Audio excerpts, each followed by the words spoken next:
Hello, I'm back. Very sorry about the internet connection problems. Um,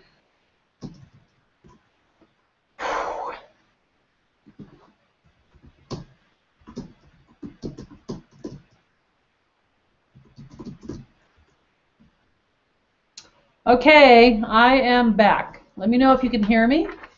And I'm going to continue because this is being recorded again. But unfortunately, I think that the different pieces may not all show up as recordings. Hopefully they will. All right.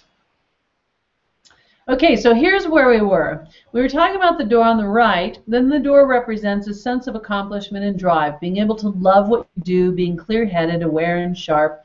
And you're adding in things that they do want in their life. If they have kids or the job or the business they have, family issues, things like that, good things they want. So now you're going to attach the drink, the tea, the bubbly water, the juice, to all these things that are about having this new life. You're going to attach things to that that are about being healthy and strong and in control. Yeah, Susie says lost you at the beginning of the Zapper script. So I might need to go back and start back from there, huh? Might be problems with Google Hangouts. Yeah, and like what you said, it's the weekend, so Google Hangouts is a lot more overloaded on the weekends. Well, I'm going to go through this, and then I'm going to record the class. I'm just going to record the class start to finish and then upload it. We'll do that. Okay. All right, so you're going to attach that feeling of the drink being tea, bubbly water, or juice to that new life. Notice the taste, the smell, the warmth, or the coolness of the beverage that you drink. That is your nourishing, life-affirming beverage. Taste it, smell it, feel it. Anytime you taste, smell, or feel that drink, hold that cup in your hands. You have that sense of freedom and accomplishment and pride. So then you do the appetite zapper process, which is on page 36 at the bottom of the page. It starts. So the appetite zapper process is simply this, that now there's these two doors, and you're going to create an unconscious and automatic drive to push them to the door on the right, all the things it represents, all of the love, the desire, the health, the strength. But you're going to do that unconsciously before they even know that they're being triggered. So you're going to use that process, and you can use it by listening to it and by reading it, of how you're going to get their unconscious mind to make that switch instantly. So they come home at 5:30 or 6 o'clock. They normally go right for the cocktail, the glass of wine or the vodka or whatever. But the moment that anything was triggering them to do the habitual behavior, their brain is going to automatically take them through that door on the right, give them what they love, and without even thinking about it, they're going to be making a cup of tea or reaching for that bubbly water and having actual cravings for the tea or the bubbly water or the juice. So it's okay to create cravings for that, because connected to those three things is the love of their family, the things that are important to them as a parent or a friend or a good business manager, their son or daughter, their husband or wife, right? Okay, so it works really well, and you can read the rest of it and listen to it. The beginning of the appetite zapper script, I'll just take a minute to just go through it really quick. The idea is that there's two different doors that you're going to take them to. You're going to have them experience the door on the left, noticing the texture, the color, the feelings, the emotions. That has your struggle and your fears about the drugs or the alcohol, the disappointments and the guilt. And if you go through that door, you take a drink, and that's where you go, to the same place that you know so well. And you have them spend some time there. And then they step back, take a breath, and they notice the door on the right. It's got a color and a texture, and you make it very unique so that they have a specific anchor for that door. All of the feelings, the things they do love. And then, attach that decision to wanting to drink a cup of warm tea, and you talk about the things they love about themselves, the bubbly water or the juice. And then do the process that forces their brain to take them through the door on the right. Okay? So that's kind of the quick overview. The mouse study. Ding, ding, ding, ding. Still 17 here. Awesome. Yeah, those of you who are taking the class again, good for you, because you're getting something each time that you didn't remember from before, right? Okay, this mouse study is interesting. This also backs up our work with some science.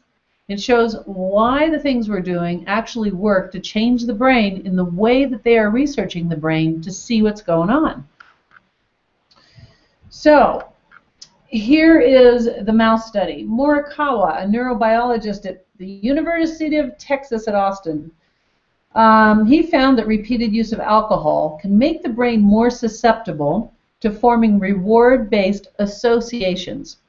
So the associations are things like the environment that you were in when you were drinking alcohol. Then you put yourself in that environment and you're flooded with all those triggers and you want to drink. So alcohol can make the brain more susceptible to forming reward-based associations. Mice, given a week-long binge of alcohol, were more likely to remember the environment in which they later received cocaine. So people who have had a lot of alcohol, it tends to wire their brain to support other addictions. Who knows? Maybe it's just that the addictions are so mashed together in all the connections in the brain that are about addictions and getting those feelings and having that drive. But anyway, it says human addicts, similar associations could explain why certain environments are apt to trigger relapse. And that is really obvious, and we do understand that. When you're in an environment where people are talking about their drinking or their relapse or their misery or their struggle, you are in an environment that you're going to be triggered. Or if you're going and sitting at a bar or you're going to the liquor store or whatever it is, those things are going to trigger that need to drink. Some of them are very subtle triggers. So, the memory maker. Long-term alcohol abuse can increase the plasticity of synaptic plasticity, leaving the brain more vulnerable to other addictions. And it is true. I mean, you hear about gateway drugs. Alcohol certainly creates that gateway that makes you more susceptible to other addictions. Typically, the more people do drugs, and even if they're just smoking pot and they say, well, it's not going to make me do other drugs, it tends to. One addiction tends to lead to another drug addiction, in part just because you're in the environment where there's people doing those drugs. Okay, so recovering addicts are often told to avoid the people, places, and things connected with their addiction.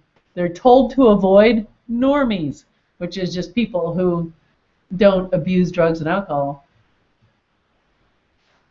Or no, people who do drink or use recreational drugs. That's what it was. Okay. And it says it may be gaining support from neuroscience, very widely accepted among addiction researchers, is that drug abuse can cause the brain to form persistent, enduring associations between a drug and the environment in which it's purchased and consumed. No big surprise there.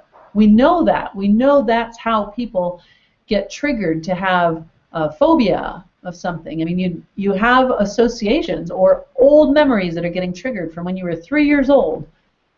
So we know that.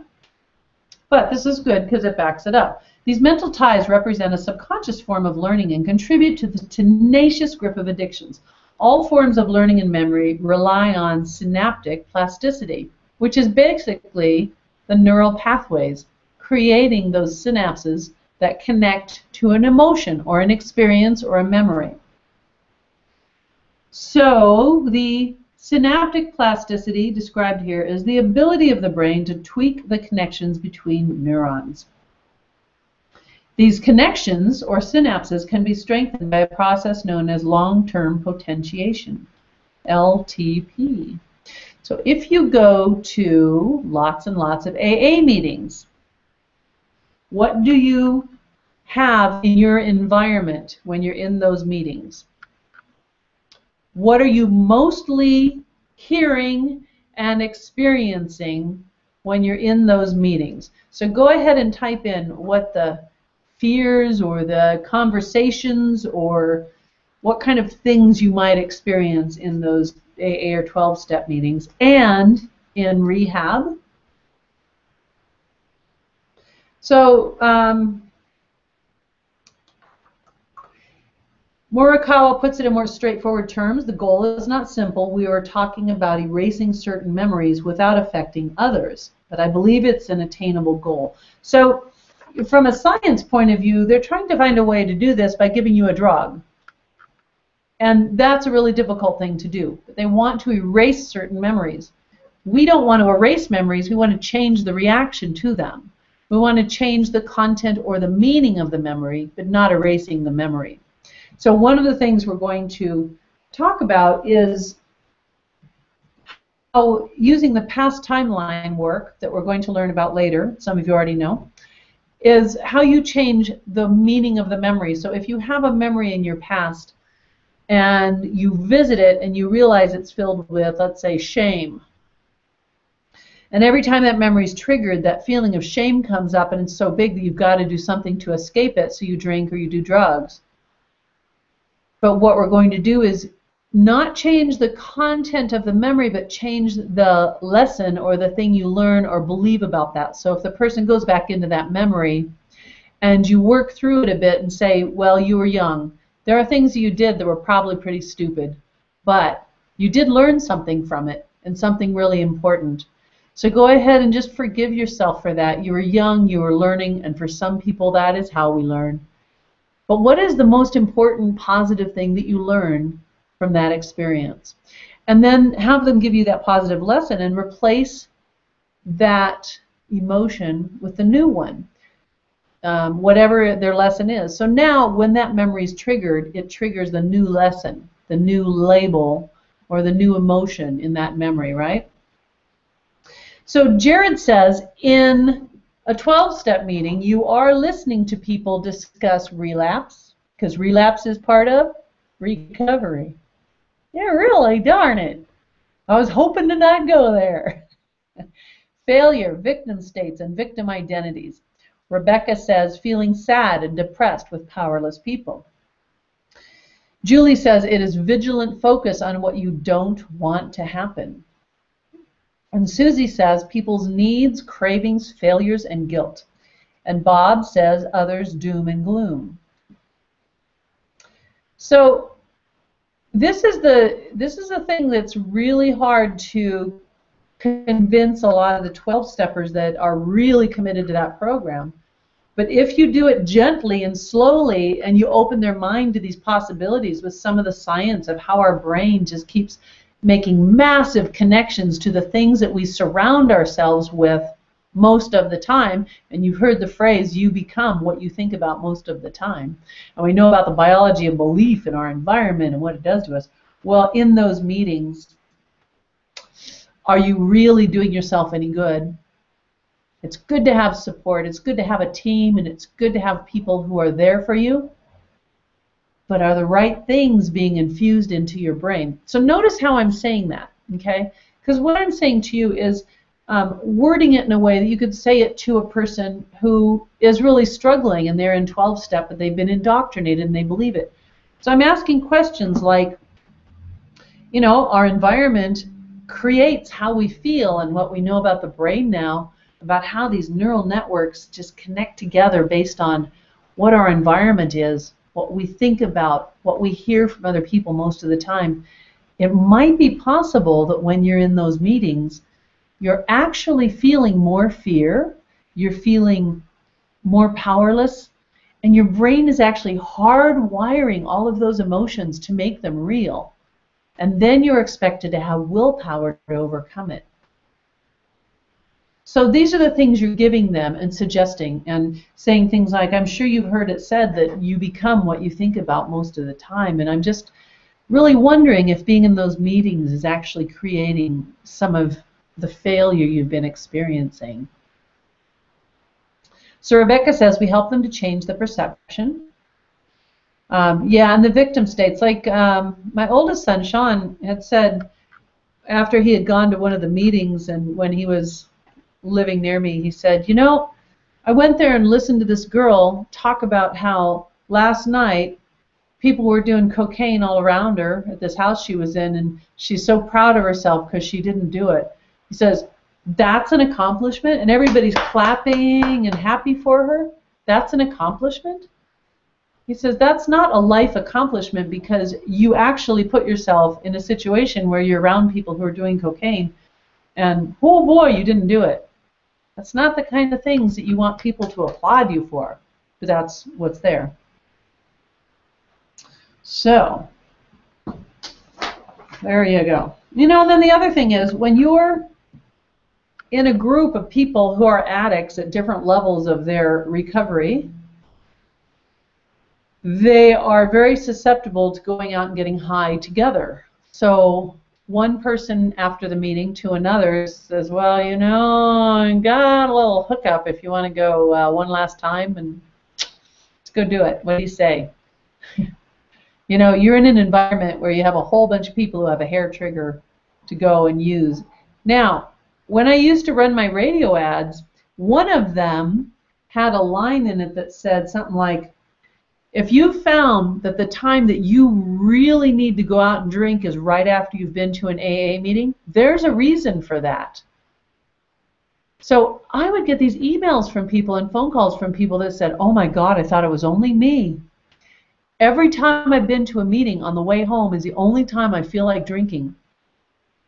They have activated all of the desire, and they've triggered the cravings, and they're doing pretty damn good until they go to a meeting, and on the way home they stop and get alcohol. Isn't that interesting? A lot of people say that. Bob says, rewrite over the neural pathways so they can no longer get the old feelings. Bob, put your hand in the air and give it up for a high five for Bob. That is it completely. That is exactly what we're doing. But if you're going to the 12-step meetings and the AA, oh, you're writing those neural pathways, fire it, you wire it. You're listening to the stories. Aren't we? Yes, we are. Okay, so you've got some homework. Going to talk a little bit about this article that's in the Scientific American magazine. So now, you want credibility. You want to be able to quote some of the research. In our TAP training Facebook group, there's people who are posting different articles of research. If you were to take the time to type out or copy and paste some of the snippets so that you can have them down to use them and to quote them. When you start quoting, well, you know, in Scientific American, in their recent magazine, who is it? Some guy. No, hold on. At the University of Sydney, Simon Kilcroston, also at University of New South Wales in Australia, found clues suggesting that different brain circuits take the lead as deliberate actions become habitual or whatever. So have some of the snippets in there that you can quote. You'll gain credibility by being able to actually quote the correct statistics or the person who discovered it or what university did the research. Okay? So as a group, we want to create these files and the proof and the research that backs this up. So this was in Scientific American magazine. It's about the neuroscience of habits. So I just highlighted a few things that I'm going to read to you, and maybe I could scan these or something, or maybe I'll type parts of it out. You can probably buy the article if you want to, online or something, but I'll see if I can scan it. So the research they did is on how we turn a behavior into a habit or a routine and how our brain does that. says new techniques are finally allowing neuroscientists to decipher the neural mechanisms that underlie our rituals, including defining our so-called habit circuits. And they do talk about addictions in this article quite a bit.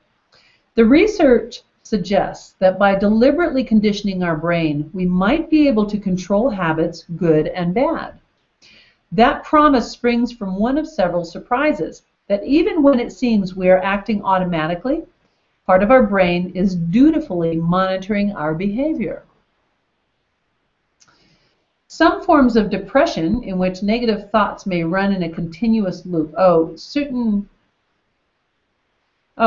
part of the discovery, this is from a different part of the article, is that some forms of depression are because negative thoughts run in a continuous loop, which is also supported by some of the other research I talked about, like with Candace Pert's work. Depression is because so many of these memories are connected together, and these different memories that have all these emotions, and they start creating a loop of these negative thoughts. Deliberate behavior becomes routine. So they did some studies on mice. Again, those poor mice. By monitoring our actions internally and adding a positive or negative weight to them, the brain reinforces specific behaviors, shifting actions from deliberate to habitual, even when we know we should not gamble or overeat or drink or use drugs, right? So we're adding a positive or negative weight to these actions. Our brain is internalizing it, reinforcing specific behaviors, shifting the actions from deliberate to habitual. And habitual is where the addiction issues are. Okay, so then there's a whole bunch more research, but I'm just going to give you a couple more little chunks of it. So these people in Australia, pretty smart people in Australia, huh, Vanessa? Yes, that's right.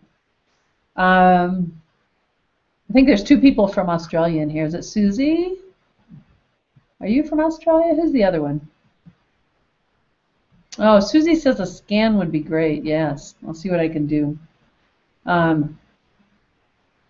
So in Australia, they have found clues suggesting that different brain circuits take the lead as deliberate actions become habitual. New evidence from experiments on rats as well as humans and monkeys now points to multiple circuits that interconnect to the neocortex, regarded as the crowning glory of our mammalian brain, and the striatum at the center of the more primitive basal ganglia, which sit at the core of our brain. These circuits become more or less engaged as we act deliberately or habitually. And I think what the essence of this is that in developing a new habit or a new behavior, it becomes automatic and the brain packages it. It only needs the beginning and the end of that behavior if you do it repetitively. And that's what they found in the mice, that learning these new habits became this package of things. So I'm thinking that, like our work, we're creating a package of things. We created a package when we talk about the cup of tea and the bubbly water and what those represent for you, and that door A and the decision that you're going to make. And that became packaged as belief and values and emotions, possibly. They're talking about is reward circuits. So basically, the mouse is creating the feelings of reward and the positive feelings, but then it only needs a beginning and an end to initiate that package. Okay, so here you go. Here's the explanation. To figure out how the brain stamps a behavior as one to make a habit, the MIT lab began recording the electrical activity of small collections of neurons in the striatum. What our group found surprised us. When the rats were first learning the maze, neurons in the motor control part of the striatum were active the whole time the rats were running. But as their behavior became more habitual, neuronal activity began to pile up at the beginning and the end of the runs and quieted down during most of the time in between. It was as though the entire behavior had become packaged, with the striatal cells noting the beginning and the end of each run. So I marked that down because I think that we're not trying to get someone to think through this entire process of how am I going to not drink or not do drugs. We just want to have it as this embedded piece in their brain that the beginning of it is you come home and you instantly want this glass of bubbly water, and that's that beginning, and it fills you with all those feelings, and your brain works on all the things that were packaged in between. And there's that ending, which is the reward of saying, wow, it's been a week and I haven't even wanted a drink, right? That's what I'm thinking. So then we have some lovely pictures of the brain. Okay. The late American psychologist George A. Miller coined the term chunking to refer to this packaging of items into a memory unit. So it would mean the striatum essentially helps us combine a sequence of actions into a single unit. And it says, you see the candy dish, you automatically reach for it, you take a treat and eat it without thinking. And that's what happens with people who are wanting a drink or wanting to do drugs. There is no thought process, they just do it. It's natural. So we're creating a new package, right, in their brain. All right, what else? I got, let's see, one more little piece here. So how close are we to helping people clinically? It will likely be a long time before anyone can flip a switch to zap away our pesky habits. The experimental methods that we and others are using cannot yet be translated directly to people. But neuroscience is changing at lightning speed, and those of us in the field are closing in on something truly important. The rules that habits work by. If we can fully understand how habits are made and broken, we can better understand our idiosyncratic behaviors and how to train them. But we do know how to train them. We absolutely do. You use a process such as the swish. And using that swish process, if you could scan the brain and show that there's a part of the brain that lights up when you think about doing heroin, and that brain lights up and it wants that feeling and it wants nothing else. And maybe it even shuts down all the other parts of the logical or analytical brain. And we take that in a swish process and we open it up and see it and experience it, and then we see something else in the other screen, and we see something that means something to us, the life we do want, the things that feel good, the things that we do believe about ourselves, being strong and healthy and in control. And some of you maybe don't know the swish process, but basically you take the old screen that's on the left and the good outcome screen that's on the right. And this one is very little, and it is put in the lower left corner. The good one, we make it very little. We put it in the lower left corner, and in front of you is the big screen that has the bad stuff. And on the count of 3, we go swish, and the good screen goes and overlays and grows and expands over the old screen. When we reset it, we don't have them change places. We have that completely go blank. So I say, now I want you to bring this blue water, just have this blue water, just wash it all away and reset it. Now resetting it means you bring up the old picture, the bad one, and a screen in front of you. In the lower left corner is the thing you do want, is the good image. Now you've built this good image with the emotions, the beliefs, the pride, the strength, all the things they do want. Okay? And then you go on the count of 3, they're going to switch places again. You go 1, 2, 3, swish. And the new image covered up the old one. The old one shrunk down into a little tiny corner in the lower left. And you do this several times, and every time you do it, the old picture becomes black and white, fuzzier, the sound isn't there, there's crackly sound, it gets less and less appealing. And the idea is for the brain to record the crackliness or the lack of color or the jittery lines in that image. So it's harder to access it, but the new image becomes more colorful and more bright and more beautiful, and you want that more than anything. So if we could scan the brain after doing this and try to show what lights up in the brain and how different it is to the reaction to saying, hey, want to go shoot some heroin?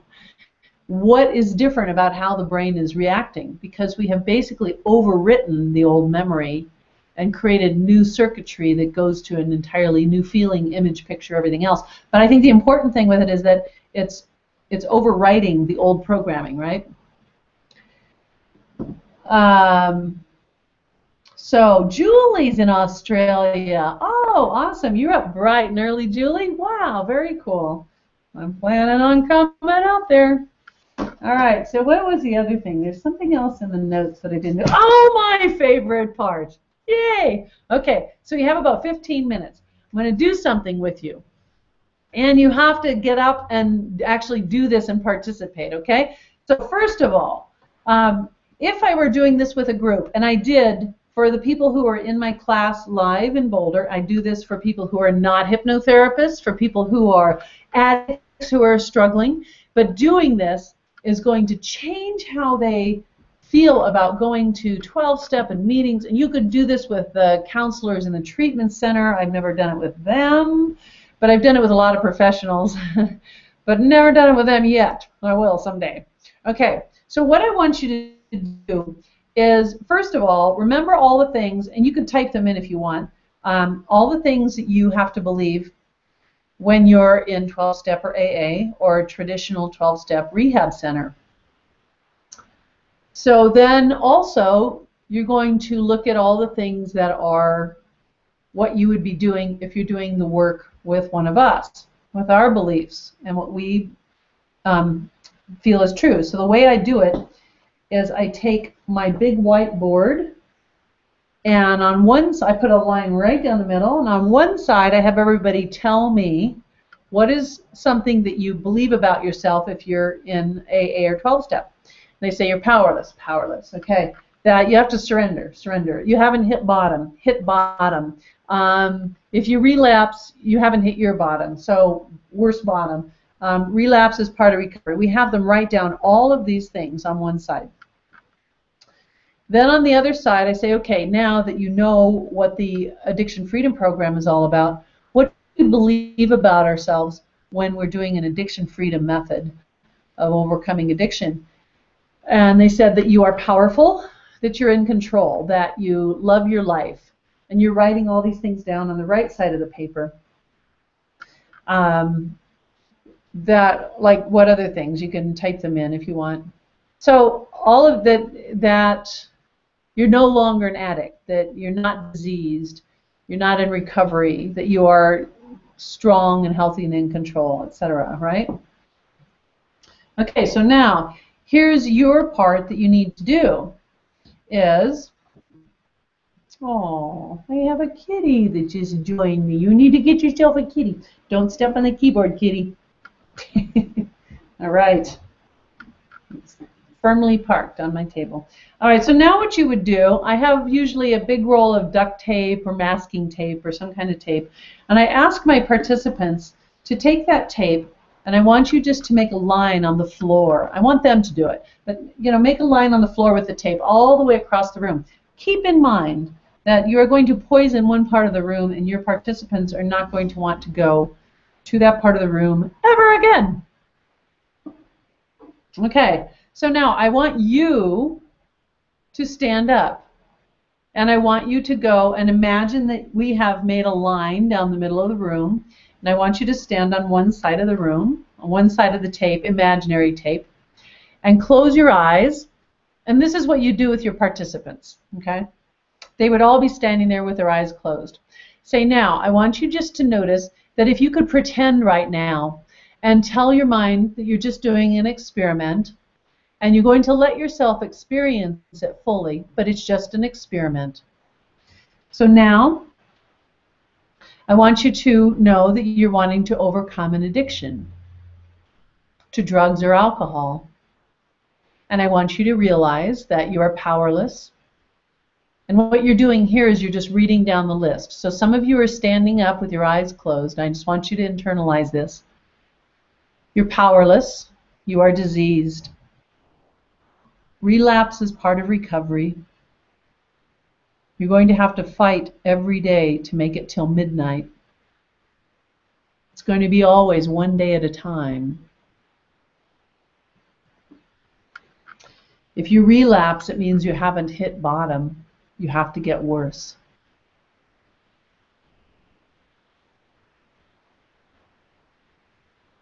You will always have this disease.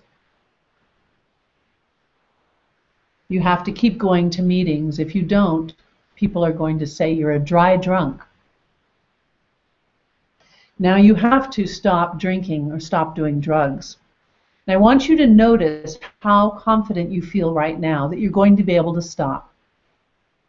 So just notice, if you could, on a scale of 1 to 5, put up your hand with a finger of 1, 2, 3, 4, or 5 of how confident you feel that you can quit. Just notice what you're feeling in your body. Notice how confident you feel about quitting. A 1 that you feel very powerless, and a 5 that you feel like you can do this. Okay, so now, you who are standing there with your eyes closed, just imagine you're putting your hand up with whatever number that is. Good. Now, I ask everybody to, without saying a word, I want you all to keep your hand up, and I want you all to open your eyes and look around silently. Don't say a word, just look around at each other, look in their eyes, look at the looks on their faces. Okay, and look at what they chose. Good. Everybody put your hands down. And now I want the entire group to jump over that tape, but as you do, I want you to shake your body and go, blah, right? So everybody's like wiggling their body. For you to get them to do it, you have to do it too. So wiggle your body, jump up and down and shake it off, and go jump over that tape line on the floor. Good. Now take a deep breath. And now I want you to close your eyes, and I want you to notice that you've just experienced something totally different about addiction and drinking. You want to quit your addiction, you want to quit drinking, quit drugs. There's something you know about yourself, and that is that this time it's going to be easy. You are someone who is strong. You know what it means to have a strong mind and a strong body. You're not diseased. You're a healthy person living in a healthy body. You make great choices. And some decisions are really easy for you. To eat healthy food, to exercise, to really do things every day that show you love your life. You're strong. And you know what it means to be strong. You're powerful. You have your power. Your addiction is in the past. There's no relapse. You're done with it. You're free from it. Every day when you wake up, it feels like, breathing a new breath of freedom. Yeah. You've released the past. The triggers you have trigger you to love your life, to get exercise, to go hiking, to take on new hobbies, to really love people, to look in their eyes and have true, honest relationships. So now I want you to notice how you feel and how certain you feel on a scale of 1 to 5 that you're never going to struggle with addiction again, that you're going to stop drinking and stop drugs. So with your eyes closed, everyone raise your hand and put up 1 finger, 2, 3, 4, or 5 of how confident you are that you can quit and you can feel good and love your life. Good. Now, everybody in the group, without saying a word, just open your eyes, keep your arm in the air, open your eyes and look around at each other, look in those eyes, look at the faces. Good. Now put your arm down. Okay, I still don't want you to say a word, but I want you all to step over that line. And for you listening to me right now, go ahead and step to that other part of the room over there. And I want you to notice what you feel and what you experience. Now look at the faces of all the other people that are standing there with you. Okay. Now, go step over back to that other side. Step over there again and notice what happens. When you step over there, look in the eyes now and look at the faces. Huh. Wow. Okay, so now you can come back and sit down.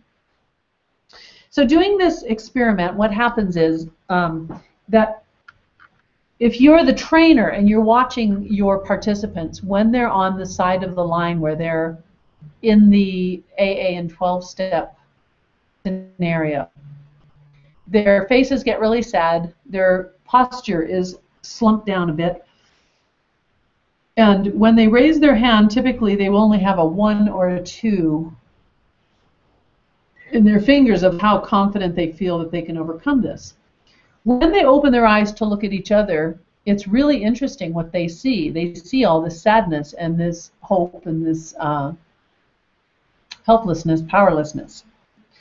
When they jump over that line, their posture changes, their shoulders come up, their face, muscles in their face changes, and when they open their eyes on that side, they see each other as totally different people, and most of them will have a 5, that they're that confident. This is proof that they created, because they're the ones who told you what to write down on that paper. On one side, the beliefs of AA and going to meetings, and the beliefs of the addiction freedom method. They asked, or they told you what to write down, and you just repeated them. So this is a good thing that gives them a lot of proof. When they step back over the line, they feel that heaviness and that darkness of all the things that they were indoctrinated to believe in AA and 12-step. When they step back over the line to the good side, whew, you just watch them, like their posture just changes and their faces change and their eyes change. It's amazing. You really want to do this with a group. It's really quite an interesting experiment. Some of you have done it in this group who were in Boulder or in Las Vegas last year. So it's yeah, it's quite interesting. Edward did it. He's in our group. Who else is in here that was there? He might be the only one. I think Jared did in Las Vegas, though, last year. So anyway, that is the process. Oh, we're breaking up a lot. Doggone it. Well, we're almost done, and I'm really, really sorry about the internet connection. We'll do some quick review on Monday, and we'll have better internet, I'm sure. So our next meeting is on Monday, and I gave you a couple things that are homework. And I will have a Kitty is holding down the homework. Oh, it's okay, Kitty. There you go. Stay there. Okay. Which is page 33 about the appetite or the alcohol zapper or addiction zapper, about switching the craving. So go ahead and study that if it's on page 33, the printed version or the online version. Also read about the different drugs, page 126 to 135, which is success rates, the disease model, about the opiates. Those are your 2 homeworks before Monday. Susie says it's really effective that they're working from their own comments. Absolutely. So you did not create this. However, you can't do this experiment until you explained a lot of the elements of the disease model and the AA 12-step and what we do and the science behind it about how your brain changes and what you believe about yourself. You can do that very quickly, though. Let's say you only have 30 minutes to do a presentation for a group. I have a slideshow that you can go through, and you can talk about every slide that takes them logically to the point of understanding the differences, or you can simply talk about those differences in a condensed version of what I've given you, and we have the outline for that. So then after you do that, you can say, let's do an experiment. You know, people do like to do experiments. They like to get up and move around, and that's why you have them putting the tape across the floor, and you have them telling you what to write. You can even have someone else come up and do the writing, and that makes it very interactive as well. They will be very, very convinced that they cannot succeed with 12 steps. Paul says, after the class, do some speed tests and trace routes to Webinar Jam to see if there's any obvious bottlenecks in your internet connection. Yeah, I agree. And like people said, it might be just because it's Saturday and it's the weekend here and bandwidth. Yeah, I'll say, because usually my internet is really, really good. I have the highest internet connection, and but I apologize. It's too bad because a lot of stuff that we really need to learn. So we'll get it. We'll catch up on it. Thank you all for coming. It is the top of the hour, and wherever you're at, I hope you have a fantastic day. And yet you did, despite all of our little glitches, I hope that you absorbed it. I don't know if all the pieces of this class are going to be recorded. I don't know if that's how Webinar Jam works when it sends it to YouTube, because you only have one link to the replay, but there are actually several pieces of it now. So that's unfortunate. I may actually just go through this entire thing and record it again. I can't do it right now because I've talked for 2 hours, but I will do a condensed version, I think, and just make a video of it and upload it so you have that, okay? All right, everybody, put your arms around yourself and give yourself a hug. Gotta love yourself for what you're doing and what you're creating and what you're about to give to the world, which is hope and power and health. You're going to save some lives. You really, really are. And you're going to mend and heal people's broken lives and make their families very happy and save them a lot of money. And you're going to create a good, incredible worthiness in yourself. Okay? All right. Jared says thank you, thank you. Susie says thank you. You are welcome.